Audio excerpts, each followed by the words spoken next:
ब्राह्मण को सुंदर चारपाई का दान करता है और उस पर सोए हुए ब्राह्मण को हवा करता है, तो संपूर्ण धामों के साधन के उसका शरीर निरोग रहता है। हर तरह से उसका शरीर निरोग रहता है। योगियों से भी दुर्लभ मोक्ष पद को पाता है।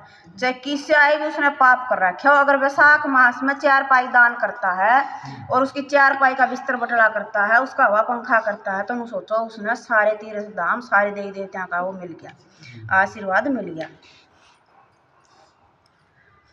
पाप से ही जल जाता है, जैसे अग्नि के सर्प से सर्पण करने से ही कपूर ऊन उग लेता है।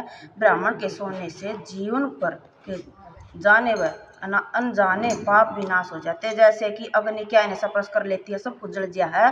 तो जो ब्राह्मण को सोने के लिए वैशाख मास में जगह देता है, तो उसके सारे पाप जल जाए अग्नि की तरह। अग्नि सब क्या इन्हें समेट लेती है, ऐसे हमारे पाप समेटे जा सकते हैं। वैशाख मास सब मासों में श्रेष्ठ बताया गया है। वह इस जन्म में सुखों को भोगता है, उनके कुल की भी वृद्धि होती है, यश और धर्म मिलता है। जो वैशाख मास में ब्राह्मण को सुंदर तकिया दान करता है, उसके सभी पाप नष्ट हो जाते हैं। बिना उसके मनुष्य सुख पूर्वक सो नहीं सकता। यह पृथ्वी का राजभोग कहा जाता है, क्योंकि आजकल ऐसा जमाना आ गया तकिए के बिना को सो नहीं सकता चैन से।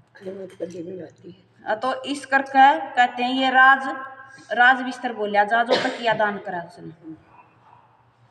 सुख धर्म यासना तथा विजय होकर अपने 7 कुलों सहित मोक्ष को प्राप्त हो जाता। जो वैशाख मास में चटाई दान आसन का दान करता है, जैसे जल में पड़ी हुई वह भीगती नहीं, जल से अलग रहती है, वैसे ही वह मनुष्य संसार के सब धर्मों से अलग रहता है। चटाई तथा आसन देने वाला पुरुष आसन से श्याम पर बैठे हुए सुख भोगता है। जैसे चटाई दान करने वाला मनुष्य बहुत सुख पाता, सारे धर्म उसके आगे फीके पड़ जाए, उसका धर्म सबसे ऊंचा होता है।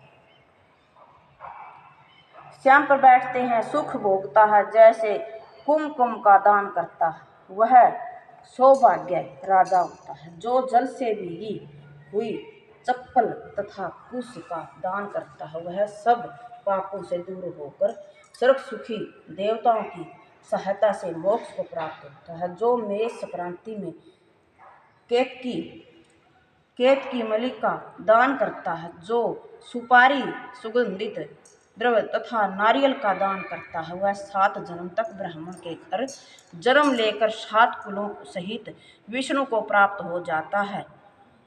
जो ब्राह्मण विश्राम के लिए मंडप बनाकर देता है, उसका अंत फल होता है। जो छाया मंडप बनाकर बालू गिराकर प्याऊ लगाता, बालू रेत गिरवा कर प्याऊ लगवाता है, जो लगाता है वह सभी स्वर्ग का स्वामी हो जाता, सारे स्वर्ग का स्वामी हो जाता है। रास्ते में बाग, तालाब, कुआ, बावली, प्याऊ आदि लगाता है, मानो धर्म उसका पुत्र ही हो जाता है। उत्तम शास्त्रों का सुनन, तीर्थ यात्रा, जल दान, सत्संग, अनाद पीपल का वृक्ष लगाता है तथा पुत्र या समान ही है। ऐसे सब इस वृक्ष को अपने पुत्र के समान समझो और इसको लगाओ, इसकी सेवा करो। संतान देवताओं को भी दुर्लभ है, जिसके संतान न हो उसको इनमें से एक काम अवश्य करना चाहिए, क्योंकि ऐसा करने से उसको संतान अवश्य प्राप्त होगी। वैशाख इतिहास महत्व 3रा अध्याय समाप्त। 4था स्वरूप। बोलो श्री विष्णु भगवान की जय।